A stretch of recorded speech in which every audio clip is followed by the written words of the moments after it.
How's everybody doing? Good. Yeah? It's late. I'm surprised so many people are here. Who traveled to get here today? Wow, that's who traveled the furthest? All right, we got some candidates. Let's see.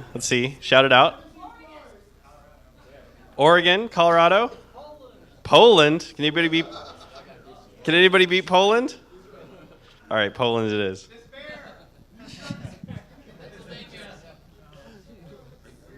No, I'm next, yeah. You're starting? Okay, Yeah. cool. This is you? That's me, yeah. Well, hi. Oh, am I in the wrong room? No, I doubt it. If I was in the wrong room, you'd think somebody would be telling me to leave by now. You have a confused MC on your hands here. That's good, yeah. So, okay, no, you're doing great. Okay. I'll just go. You want to introduce or? Well, it's as we're ready to record this, it's like 1 minute until. Okay, yeah. I'm looking to see if they're. My name is Spencer Crum. I work at IBM. That sounds good. Yeah. So we'll, yeah, very good. So I obviously am confused and late, even though it's supposed to be your MC. So I think we should just cut the shit. You can talk. But the one reminder is I'll try to get back here and remind you in 15 minutes is to end on time. And at 9:50. 9:55, including Q&A. Okay. Yeah, so 5 minutes before. Sure. Yeah. Easy. Yeah, I doubt. I usually give this in 45 or 30 minute slots. So. Well, you can take that includes questions. So Yeah. take questions. Cool. All right. Poland. Yeah, from Ontario. Awesome. Well, welcome. All right. So I think you're all set. Cameras there. Yeah, I think they're ready to go. All right. Yeah. Thank you. Okay, everybody. I think we're gonna get it started.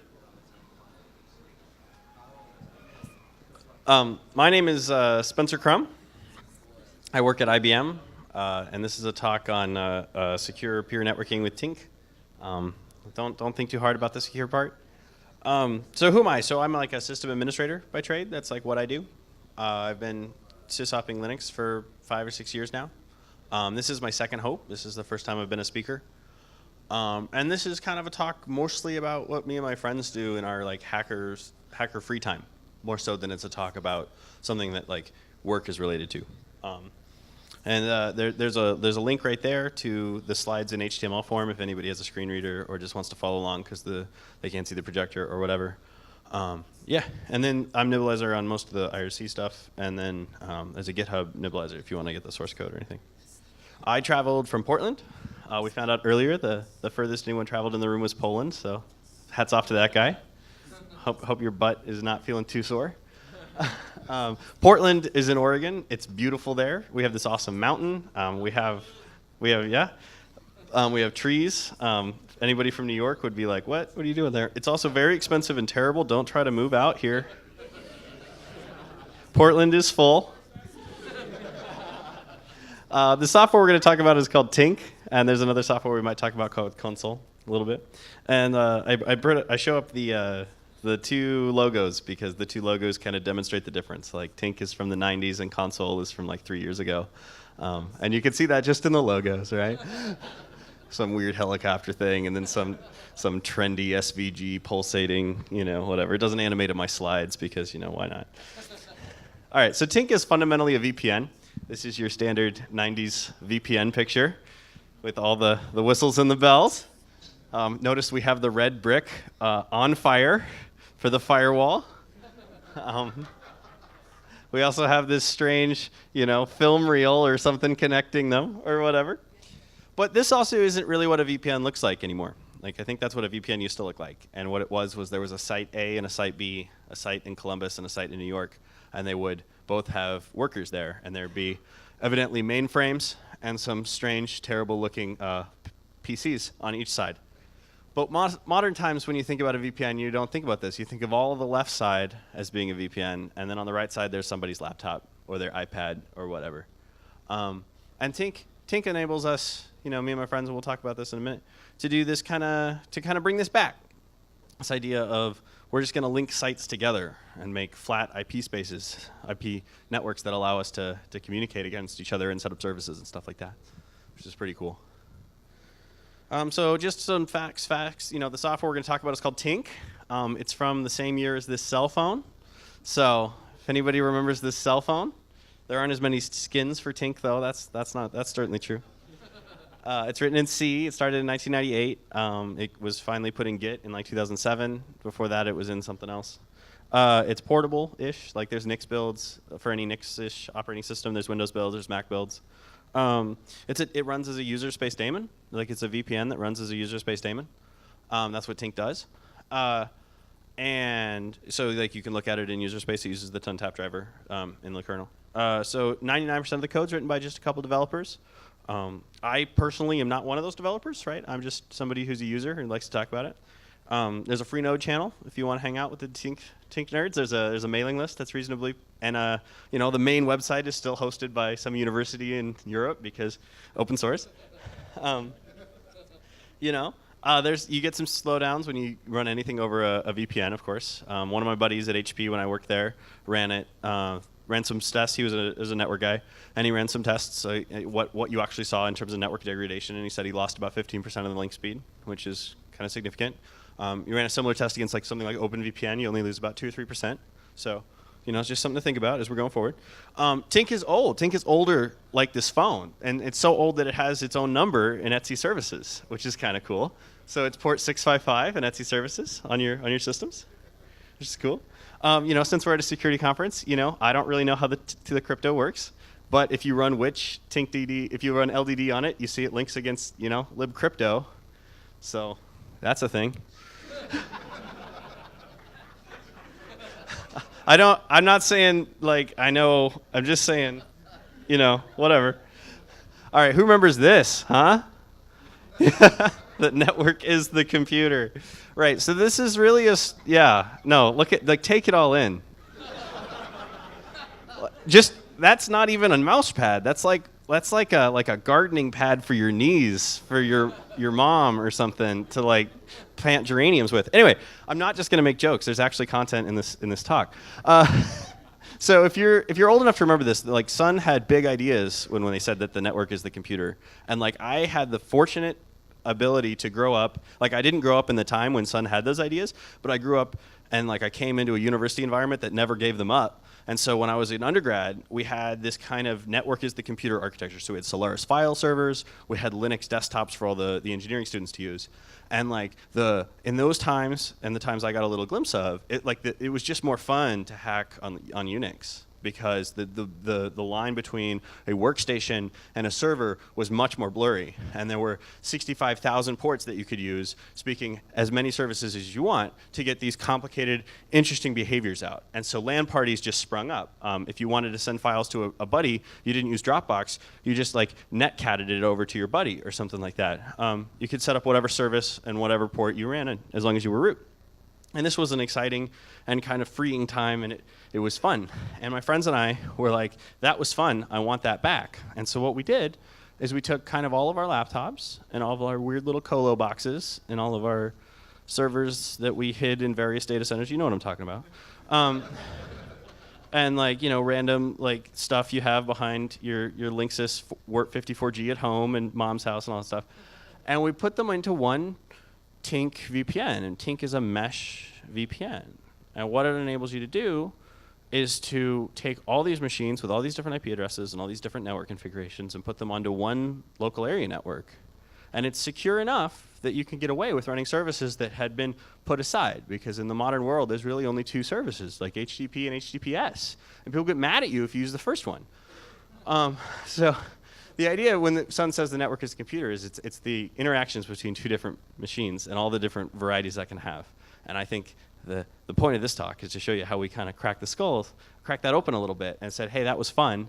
I don't want to tunnel everything through HTTP. What can I do? And boy, just look at that Globe coffee pot, right? Like, what is that doing? Jeez. It's running Java, that's right. All right, look at that guy. He had some Java.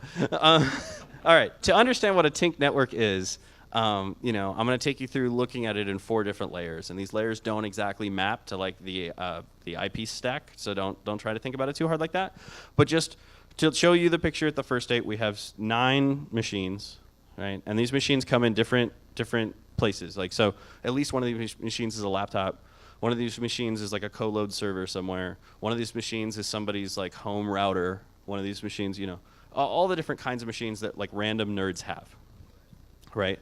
And then, okay, so you have this Tink software, and Tink is a mesh VPN. We'll talk more about that, what that means in a minute. But what that means is that you need to make, users port 655, TCP and UDP, because, you know, why not both?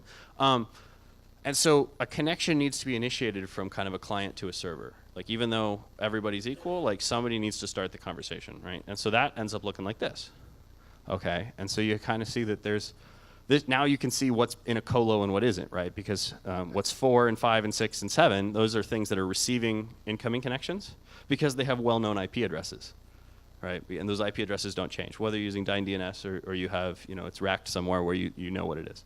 And then the outside host, you know, your 2s, your 3s, your 8s and 9s, those are laptops that might change IP addresses every day.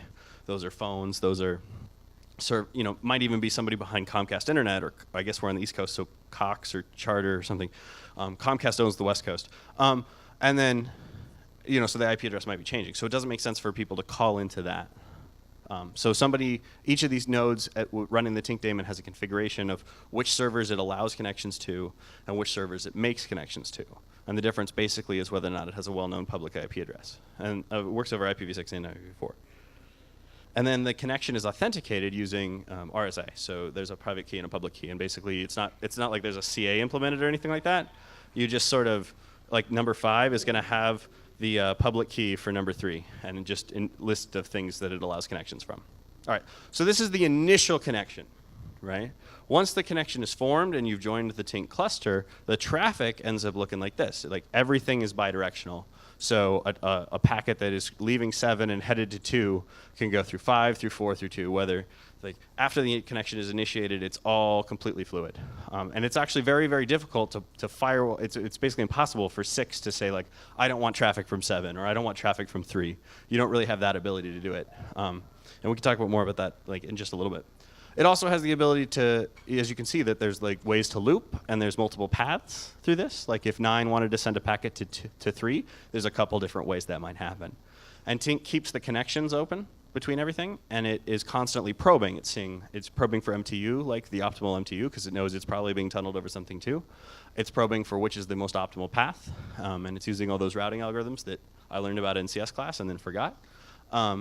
To identify. And if we lose a node, like if we lost the number 5 node, we would lose 3. 3 would no longer be on the network either, but everything else would just route around 5. And so as long as you have some path, it will persist the connectivity. So then that's like where the traffic is flowing, you know, like if you're looking at links and stuff. And then if you're just on one of these nodes and you want to look at what the network looks like, it looks completely flat, where 1 is just 1 hop over to 2, 1 hop over to 4, 1 hop over to 8. It's just directly connected. And the way we've actually configured it with my friends and I is that each node has an IP address on a flat /16, and everyone can just ping each other. And if you try to look traceroute or something, it doesn't hit a router because it's going into a virtual interface and emitting out another virtual interface. There's no virtual routers in place. So one of the cool things about Tink is that it'll actually emit the graph of the current state in dot format every minute, which is kind of slick. So you can run this to see, this is actually much more real. The other one was kind of me farting around in Inkscape, which I'm not very good at. So this is like a live network that we had, you know, a couple months ago when I made these slides. And so what you'll see is there's a couple peers that have a lot of connectivity. There's a couple peers that only have 1 connection. Because this is a look at who is connected to who, you don't have any information about who initiated the conversation. But you can bet that 1 dialed into 9, because why would it have no other connections if it was doing that? 4 and 8 are nodes that left. So that's probably somebody's laptop that it still knows about, was on the network recently, but right now it doesn't have any connection to. And so maybe the laptop's closed or something like that. It keeps them around for a little while and it eventually flushes them out. So one of the cool things about Tink as like a daemon is what it can do is like the way you like look at it. So by default, it dumps its stuff into syslog. And rather than something else, what it does is you just hit it with a user2 signal, and it will dump connection information into syslog. And so you can get this information about the edges in text form. Like Spencer is connected to Bicaro. All the hosts have names, Spencer and Bicaro, 2 of the names. And it has weight. So this is a very contrived example that I used to get it out because I don't want to show you my IP addresses. But you can see a link of all the, you can see all the edges is kind of all the connections between each other. And they all have different weights. So if traffic is, if there's an optimal way to send traffic, it's going to use the weights to determine that. And then it'll show you, like Tink can be run in 2 modes. It can be run in layer 2 mode or layer 3 mode. This was layer 3 mode.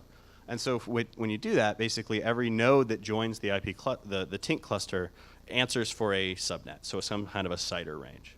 And typically what we do is basically put one address of that CIDR range on the node and call it good and waste the other IP space because IP space is cheap in 1918 space.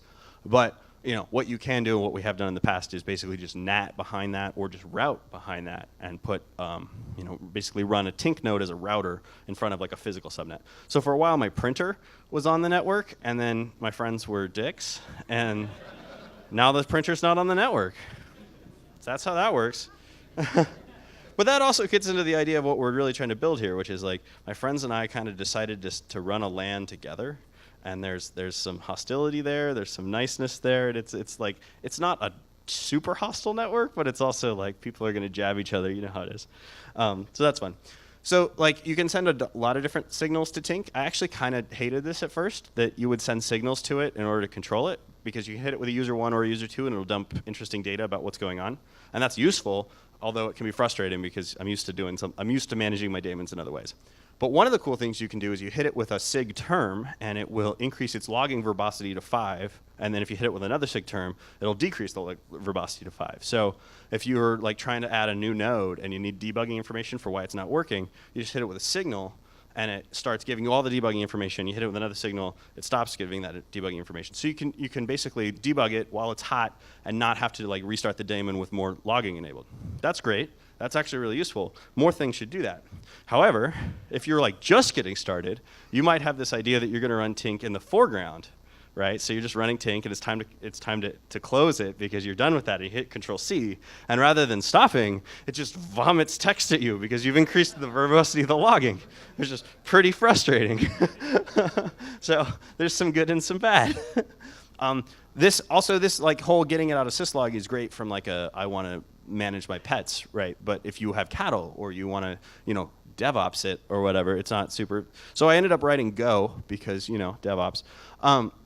And so TinkStat is basically a little application that you hit it with, it's just a little Go daemon. It listens on an HTTP. And you hit it with a curl on TinkStat, and it'll go ahead and hit it. It'll hit Tink itself with the right signals, grab the logs, parse them up, put them into a JSON blob, and return that to you. So that then you can start really programming against this, figure out what you want to do, all that kind of stuff. For anyone who's familiar with HA proxy has something like this, but like a little bit different. So HA proxy has a control socket. And you can netcat or socat to that control socket and get information and statistics about and control the HA proxy. And so Tink is currently at 1.0 with a whole lot of release candidates for 1.1. And eventually there will be a 1.1. And when 1.1 comes out finally, it will have this control socket that you can interact with. And that's pretty cool. OK, so you basically have this network with a bunch of nerds on the network, a bunch of machines on the network. If you go back to this one, you can kind of see, if you go back to this diagram, you can kind of see that there's probably one human that's responsible for 1, 2, and 4, and then like another human that's responsible for 3 and 5, and then like maybe another human for like 6, 8, and 9. Like, does that kind of see how that probably worked out? That's probably how that worked out, roughly. So you got all these people and all these nerds, and they're like, well, we definitely made something. Now what do we do with it? Right? And so, your scientists were so preoccupied with whether or not they could, they stopped to think what they were going to do with it when they made it. And so there's like some services, in the Unixy sense that you get. Like you just turn on Apache and Apache just works. It'll serve files to each other. But of course we could do that over HTTPD before, so I don't know why that was exciting. If you have like a propensity for using UPnP or a PlayStation 3 or something like that, you can just share files out with like MediaToon or something like that, and that just works. If you want to do some weird VLC streaming type stuff, that just works. StarCraft does not just work. Yeah, I thought StarCraft would just work, and then StarCraft, StarCraft would work, but Wine plus StarCraft makes the whole thing very hard to get working. Come watch me give this talk some other conference, and maybe we'll have StarCraft working. It's a work in progress. All right, so everybody sets up their services. They're really excited, and then a problem shows up, right? And the problem is like DNS, probably. But that's the real question. It's like, hey, where are you running that file server that you set up, or the HTTP server that you set up? Where is that coming from? And you write an IP address. And we solved DNS in the way of the early internet with this giant host file that just got copied around. And when some new person joined the cluster, you gave them a copy of the host file. And that was great, and everything was good until, and that just adds nicely, right? Because you just keep adding entries to it, and that just keeps growing. But if you go further, then people start reusing IP addresses, and that's where it gets really bad, and that's where the whole system starts to break down. And so, as a solution to that problem, we're like, we're sysadmins, we can set up bind. I know how to do that. And so like 3 or 4 different bind servers showed up, and that created a different problem because now you need to know where the bind servers are, and of course you can't modify someone else's bind server because remember, this is like it's sort of collaborative, but it's sort of not. It's a little vague. Certainly, I'm not giving SSH access to my friends to like log in and set up a DNS, and like there's no shared host on this or something like that. No one felt like paying for Linode or something like that. So anyways, you think it's DNS, and it is DNS, but like solving DNS the way you should DNS didn't actually work. So we're like, well, we need something that's like mutable, like by the group, like everybody can modify it, but that's like highly available. And the reason you need high availability is, remember, there's like 4 humans that are all pretty interested in ops. And what that means really is that they set up services and forget them. And it's the whole cobbler's kids have no shoes problem, right?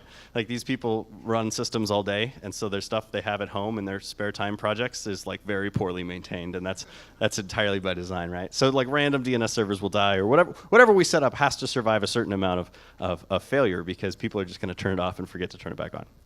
And so we're like, well, there's this, if you just have those requirements and you say data store in front of it, like there's definitely some things that you can do in today's world, right? And so like etcd, how many people have heard of etcd? Okay, so not very many of you. So etcd is like written by people from San Francisco with very tight pants. It's written in Go. It's basically an implementation of I believe Raft is the consensus protocol. We're getting way out on the edge of what I know, but it's basically like if you use Zookeeper, it's basically the same thing as that, except it's not Java. And it has this property that you can have 3 of them, or 5 of them, or 7 of them, or 9 of them. And when you make a write to it, like it has very short. It has keys, and you can write to the keys and read from the keys, and you have very strong consistency guarantees about the state of those keys. Like if you write and the write isn't accepted by the cluster, you get like a nice message that's like, no, you have to try again. You can grab locks with it. You can do all these really cool things with it. You can't write to it very fast. You can't read from it super fast, and you can't store very much in it. But if you have just a little bit of metadata that you're using for control, it's very, very good. And so this is etcd and Zookeeper are being used all over the industry, or the DevOps industry anyways, to make programming distributed system things easier. And so we're like, we only have about 30 host names, so we're definitely going to set up an etcd cluster. That's obviously the right solution. It's not. And so we're like, all right, let's set up etcd. So etcd, of course, being from San Francisco, it's made by CoreOS, and it's very good software. Don't think I'm knocking on it. It's awesome. So it has like a REST endpoint, or you just kind of hit it with curl or something like that, and like that's great. But that doesn't end up like actually meaning DNS. Like if you can write a little script that you say, get me the name, the IP address of Spencer's web server, and it will go hit etcd and get it back to you, and you'll have an IP address, and then you can paste that in your command. But that's not really what you want. So we started doing stuff that's kind of stupid. This is a pretty good photograph, actually. So like they've obviously been at it for a while. Like those 2 guys sat down. They're like, this is taking a lot. It's funny, but I'm bored, right? And like what they're moving up there at the very top is it's not just boxes. That's like some pressurized cylinder with some valve. Like there's a dial that's showing you how much pressure is in the cylinder. Like, how much lead do I have on this? I have some lead. All right. So the guy driving is like, Jesus Christ. And then why is the dude standing between the 2 forklifts? Like, What is he? What is the guy standing on the very far edge? Okay, well, the guy on the very far edge is putting just all the weight in the wrong place, because, right, this guy is about to die. And then the best part of the photo is the bottom right tire. You know, kind of look, and it's cut off, but you can kind of see where the ground is. You see where the bottom of the tire is, and you can look at the left, and you can kind of see the left tire, and you can kind of see where the ground is and the bottom of the tire is, and you realize that this is in the process of tipping. It isn't even gonna tip in a few minutes. It's gone. I want to see this in 30 seconds after this photo was taken, because it's just blood everywhere. Anyways, so what we did. How many people are familiar with Lib.NSS or the name service switcher? etsy.nsswitch.conf? Yeah. Unix graybeards, man. The network is the computer. All right, so like for instance, if you have a file on a Unix file system and it's owned by your username, my username is usually nibs. When you ls-l it, you get owner nibs. But like the Unix file system doesn't actually know that. The Unix file system writes that down as a number, your user ID. Okay. And then what it does is it goes through the name service system, which is controlled by the name service switcher, to say, hey, if I had a user named with the number 1861, what would the name be? And the name service goes and it looks up Etsy password, and it gives you the name. It gets the name and it gives it back, and so the number shows up in ls-l. And if you need to use the NS switcher, you need to use that for something that says, hey, I want you to look in Etsy password and in some LDAP server or something. Same principle basically applies for DNS. You say, hey, a name service switcher, I want you to look in the host file, and I want you to look in DNS. And we just were like, whatever. One of our friends is pretty good at C, or okay at C, and he just wrote lib.nss etcd. And so all our name service switchers just said, for DNS, it was host file, etcd, DNS. Just why not? We'll just shell out to the weird etcd ctl command from C in the middle of every DNS request to the computer. Why not? That'll be great. And it was, it worked surprisingly well with the shelling out form. Then someone rewrote it to use actual libcurl, and it got 3 times longer, and it got a memory leak. It was bad. All right, so it was great. There were some good things, there were some bad things. We ended up retiring it because it was, just totally not going to work at all. But for a few minutes, like a couple weeks, we actually had functional DNS sort of. One of the nights, so then we're looking around, and I kind of, DevOps, whatever. So the other people in San Francisco wrote this, which is called Console, which also uses a Raft consensus protocol and also has a key value lookup pair and also has an HTTP REST-based, getter setter format. But they wrote Console specifically for service discovery in large applications. This is a HashiCorp project. Big shout out to them, they're great. They wrote it specifically for service discovery in large applications, and so it speaks DNS natively. You can just dig at your console server and get a name back, and it just works. So we're like, well, obviously we're going to use that. So we set that up for a little while, and everything is good. The DNS names are flowing, and then we realized that we still haven't actually solved the problem, which was, hey buddy, where did you put your web server or whatever? Because even if I know the name of it, we've solved the problem where if I know the name, I can get the name. Or I can get the IP address and my computer can talk to it, but I still don't know what you set up. Or remember, these are sysadmins that let their services die all the time. What's currently running, right? The problem ultimately is still service discovery. How do you solve that? And so, as is a theme in this talk, we looked into the past. So I'm going to show you a picture, and this is this can be scary. I've gotten some feedback that this was a terrifying part of the talk, so nobody freak out. Who knows what this logo is? This terrifying monkey. Shout it out. No, it's not Gopher. It's not that old. It's not Zedong. It runs on Macs. They call it Bonjour on Macs. What is it? It's called Avahi. So this is the original ZeroConf. And so remember I told you that you can run, this guy. Big sigh. So remember I told you that you could run Tink as a layer 3 or a layer 2. So if you run it in layer 3 mode, all your nodes have IP addresses on the network. They can all just ping each other or TCP to each other. It's a layer 3 on up, like an actual OSI layer 3 on up. But you can also run it in layer 2 mode. And when you run it in layer 2 mode, you can use services like it's very much this MAC addresses speaking at each other, and so you can do things like run DHCP servers, or you can run Avahi, which is zeroconf. So if anybody didn't know, this is where those 169 addresses show up on your IP on your computer when like the Wi-Fi isn't working. That's this guy helping you out to do nothing.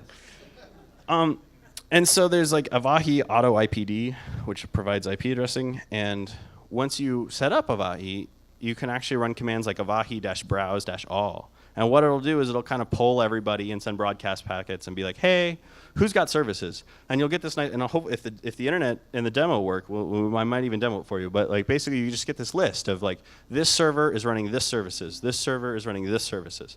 And that was even better than DNS, because even if you know the IP address or the name of a service, you still don't know what port to connect it on. Because remember, the whole point is to bring these ports that we haven't used in a long time back into popularity. So let's see how this goes. Does anybody have any questions so far? Perfect. Hello? Can you hear me? Okay. Yeah? While looking at all these DevOps solutions, did you look at SkyDNS, which does service discovery on etcd? I did not look. The question was, have we seen SkyDNS? And I want to say people brought it up in chat, but nobody like took it up on themselves to set up a little instance. But yeah, I think we thought about it for a few minutes. Is that good in size?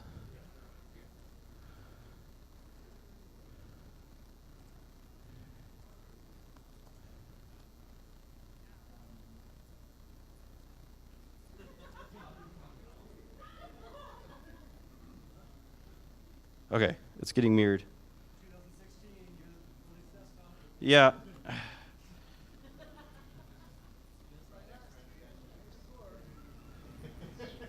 What does X-Random-X do? Oh. Why did I think that was a good idea? -XY, no. You have to read the man page to figure out how to do it. So I'm just trying to figure out like how we. So it's like it says it's in 1020 byte, but it's not. That's because projectors hate your freedom. Yeah, all right. Software freedom. We're going to roll with this. This is fine. All right. So everything is fine here. So remember I told you that Tink runs in user space, sort of. So you can just see that we're running two Tinks. We're running an example net and a BOF net too. And evidently an Inkscape file from when I was building you slides. And so these two, so Tink actually has like some kind of, I wouldn't call it multi-tenancy, but you can run multiple Tink networks with one Tink daemon, and it basically just spawns these two versions, these two instances of Tinkd. And basically there's this file in etc tink, tink.conf, nets.boot, that basically you just list networks here and it will run those networks. And then if you look at, I don't want to show you I can show you most of this. If you link there's each directory here basically has its own configurations for that network. And so there's the private key, the public key, a Tink configuration file, a list of hosts, so that's all the hosts mapping of subnets and RSA public keys, and then a Tink up, and the Tink up is an executable that Tink fires. It's just a shell script, or it's usually a shell script, it doesn't have to be. But it basically just will execute that as soon as Tink has actually initialized everything. So like the classic thing to put in Tink up is like, please put my IP address on that machine. So what we can see here is if we run ifconfig example net, I have a little 10 address here. And so if we cat etc host, we can look at a really, we can see that I have just stuff in etc hosts kind of from the beginning. And so we can just ping example telescope, and we get pings back from it. And that's all layer 2. Or that's all just layer 3, and it's all this like virtual, it just shows up. We can trace route it. No, I don't know. Just, oh my God, what? All right, so if we use MTR, how do I have traceroute 6 and not traceroute? What is that? Where's the Ubuntu dev in the room? Anyway, so you can see that it's just there. It just shows up. There's nothing to see here, folks. It just happens. What we can also see is that there's like services. So does anyone? So like just to show off a little bit, if we just run, if we go here, and we just go to example telescope, we can see just like some files that are being served. So it turns out Tree will actually make you a nice little index if you didn't know that, and we can we can click on Big Buck Bunny or whatever. We can watch. You can see the little script I made. We can open it in gedit, or yeah. And so you can just see like tree dump thing, And so you just build yourself a little index. But the point is that this is an antenna space, and all this connectivity is going out my laptop through the Tink network, or well, it's going inside my laptop into the Tink network, out the Tink network on the remote host, and then back through. So it's just a VPN. It's a point-to-point VPN. It's not that complicated. And then, but we can run other commands. Like, does anyone know what this one does? Off the top of your heads. This is the NFS mounts. And so we can see is we could just like, we can mount, NFS is back, y'all. The dream of the 90s is alive in Portland.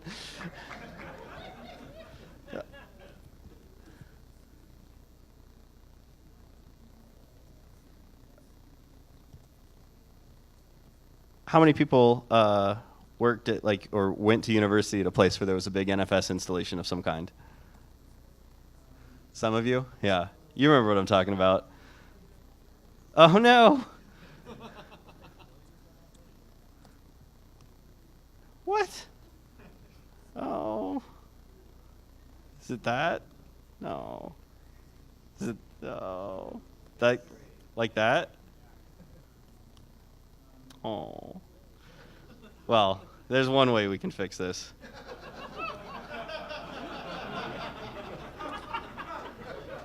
We got this. We came here to party. Oh. Oh. There's not a lot I can do about that. Control L. Yeah, Control L. Just make the terminal smaller. Oh.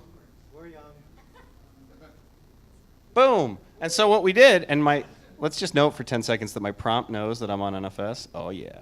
And so what we've done here is we've taken, look, I've got 1.6 terabytes available on this NFS directory that my laptop has that's secure enough that I dared to use it on the Wi-Fi at a hacker conference. R.I.P. me. Anyway, so NFS is pretty cool. We can do whatever we want with NFS. We can touch. Well, we can't actually touch a file because this is an NFS read-only file system, and this is just a feature of NFS. Like what you would commonly do when you're an NFS administrator is you take a big blob of storage, like something called Supermedia, you share it out to everyone read-only, and you can do that with relative confidence because I just want you to read these files, don't touch these files. It's like, and then the beauty of it is we've brought back those considerations instead of just being like, well, use Dropbox, and if Dropbox doesn't support it, well, have fun. We can also do some other kind of cool things. So we can actually like put users that have home directories on remote file systems. And so this is like, who am I? Like this is the NFS user. Well, actually, there's a lot of sudo going on, but this is the NFS user, and it's currently in Ramon Hope F user, and if you echo $home, that's its home directory. But this home directory is on a remote file system. And so this user can just touch file and so on and so forth, and it can finger NFS user to bring back all the services, plan, speak at Hope, profit. Cool. It's pretty cool. It's not bad. So we can go back. Did I actually get this to? Okay. So let's talk. So this is all like the example net. The example net is basically the layer 3 network that we put together. So there's also the layer 2 network, and so you can sing when you use Avahi, it basically assigns DNS to these .locals. So my buddy has a server called Riddler, and so Riddler is available at riddler.local, and it has Toyman, and we can ping Toyman at local, and we can come over here and we can just type in riddler.local. And it says, hi, Hope. He wants you to know we're here. And then you can run stuff like this. You can run Avahi browse-a, and what it'll do is give you this information down here that's actually. What'd you say? Are the ports on there? So the question was, are the ports on there? And the answer is probably if I add the right flags, it would take it off. But look over here, you've actually just got nice little messages. Like Riddler is running a website. Selena is running SFTP and SSH. And they can identify themselves as workstations. And so you can get this nice expressive just list of who's running what services and then go from there, which is pretty cool. The question was how is this done without root? How is what done without root? Layer 2 and 3 networking. So if you ifconfig example net, so first off, Tink runs as root. I assume that's right there. And then if you ifconfig example net, you'll see that it's a ton tap in here somewhere. I don't know where it says, but yeah, it uses the ton tap driver. Okay, so for my final trick, mount NFS2, we can actually go into the BBB, and we can actually play this. Maybe with a lot of caching.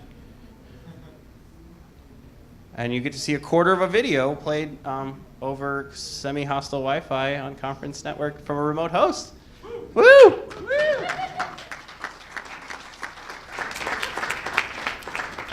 What happens if you did no caching? If you did no caching, it stutters. Maybe. 10 gigs? Right. Come on, use more bandwidth. So we're just going to do that. It's fine. All right, we demoed.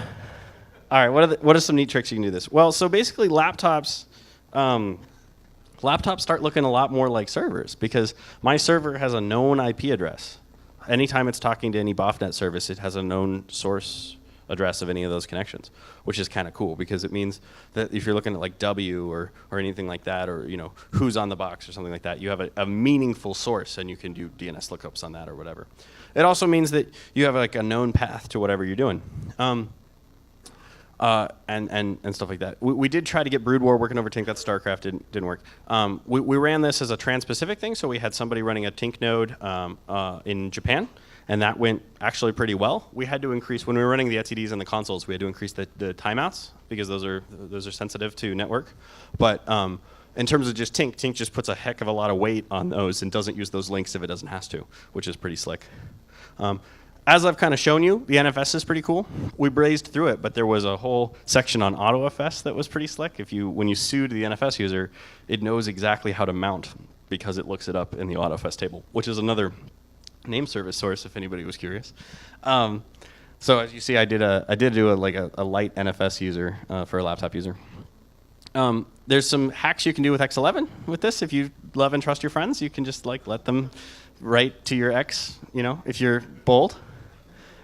One of my favorite hacks with this is I call it Grandpa Backup hack. So when Corbin moved his server into the colo, we didn't know what IP address the colo was going to give us.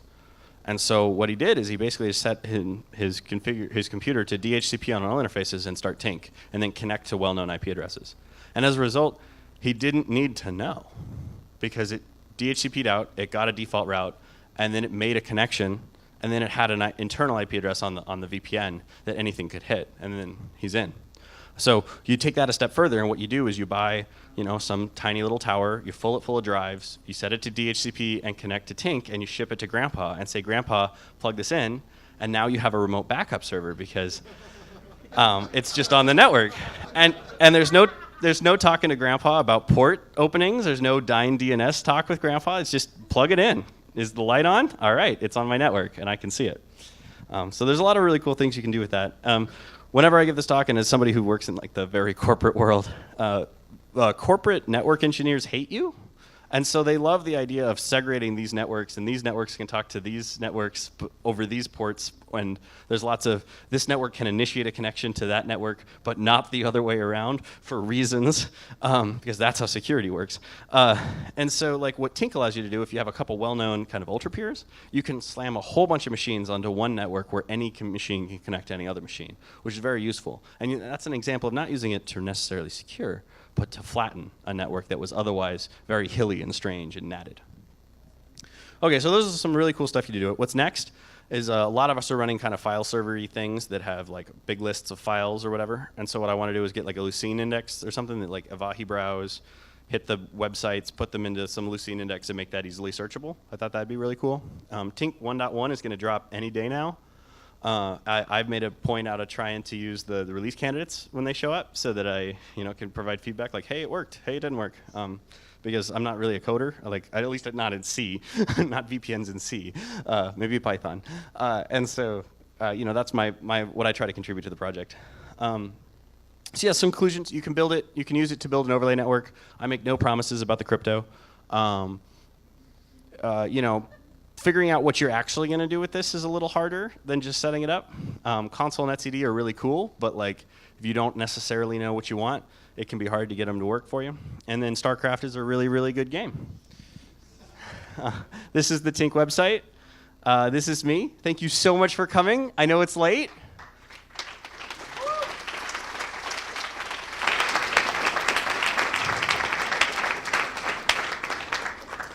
Are there any questions? Yeah. So you were running NFS on your laptop, mounting a remote file server. If you were to put your laptop to sleep and then open it up again, would the NFS mount die a horrible, horrible death, or would? Okay, so the question was, you're running NFS mounts on your laptop, you close your laptop, you open your laptop, what happened? Well, the answer is that like when you do NFS, you can bind hard or you can bind soft. And binding hard means that like if it has something to do with like the system calls. Like the system calls are guaranteed to finish in a bind hard, and so it'll block like a write or a read until it actually gets an answer. If you soft, it'll fail, but like then you get really weird behaviors of the files that you're trying to interact with. And so I bound hard. And so the reason that I couldn't mount to that first NFS, like /mount/NFS, was because I closed my laptop to use the restroom before the talk. So that's what happens. Is it ends up getting into a pretty weird state. If you close it in the middle of a write or a delete or something, well, deletes don't take any time. But like if you're like actively copying over files and you close your laptop, it's going to be pretty sad. Are there any other? Yeah. So can we turn the house lights off? I can't see anything. So when you were trying to get the gaming working with StarCraft and such, were you using the layer 2 or layer 3? Or did you try both? Yeah, so the question was to get StarCraft LAN gaming working over Tink. What did you try and what didn't work? Well, we tried a lot of things. The problem really is that what we need to do with Wine, what we need to do is have Wine use a specific interface. And like the best thing would be if Wine said this interface is the only network you get, Windows emulation layer. It's pretty much well coded to say like use the default interface and that's the only network. So there was a lot of hacks around trying to get that to not happen. Yeah. So you mentioned Tink supports IPv6. Yes. Have you tried that? So the question was, have you tried IPv6 over Tink? And the answer is we've tried IPv6 inside the Tink. We haven't tried IPv6 outside the Tink. How was the experience? It was seamless. Like it was like nobody cared. The question was how did it work, and the answer was it wasn't the problem that we were facing that day. Well, yeah, not for the service discovery, but like the neighbor discovery, like all that stuff. So the question was, did I run Slack, like a seamless like auto configuration, like IPv6 auto configuration? No, I did not run that, or I did not try to use that. Let me put it that way. So I gave this talk at scale. And like during the Q&A, like a bunch of people got really excited about IPv6 and started arguing with each other about how well it worked inside and outside of Tink. And I was like, cool. So there's probably some bugs, like there's definitely bugs, but I think that Goose is the main developer. And so if you can make a gnarly IPv6 bug reproducible, he would love to hear about that. Yeah. How do you distribute the keys? So the question was, how do we bootstrap kind of IP addresses, keys, subnets, And so that has been an evolving conversation. And so the Gen 1 was like we PM'd it to each other on Freenode, and then like Gen 2 was like there's a Git repo. We kind of bootstrap it off of existing kind of secret Git repos. And then Gen 3, there's like something we're playing with now. I don't forget the name of it, but it's sort of like it's not a blockchain, but it allows you and your friends to have like a secure encrypted file that everyone kind of piles crap onto, and I don't remember the name of it. We're gonna check that out in the back. Tink 1.1 supports key distribution. So evidently, Tink 1.1 supports key distribution. Yeah. Were you aware of Chaos VPN? Was I aware of Chaos VPN? And the answer was no. You want to plug it for 10 seconds? Well, just 4 or 6 years ago, CCC in Germany started doing the same thing with Tink, creating meshes between all of their hacker spaces and that kind of stuff. Oh wow! So evidently, CCC in Germany set up a big Tink, which is cool. I've also heard that the FSFE, which is the Free Software Foundation Europe, has a big Tink, and they run OpenStack on it, which I thought that sounds like a tall tale. OpenStack doesn't work. I work on OpenStack for IBM. It works. Yeah, yeah. Have you heard of other alternative mesh-based VPNs like CJDNS and So the question was, have I heard of other mesh-based VPNs? Like, say the names really loud. CJDNS, there's Lantern Project. Okay, so CJDNS is what runs Hyperwall. So CJDNS runs Hyper.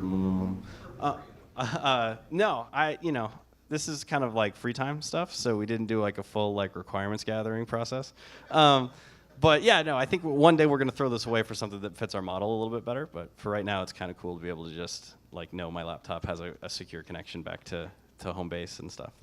That's really what it comes down to. Is like as soon as I added this, I no longer dealt with home DNS problems. Like the stuff I run off my home, with the IP address changing and stuff, and trying to punch through like a NAT.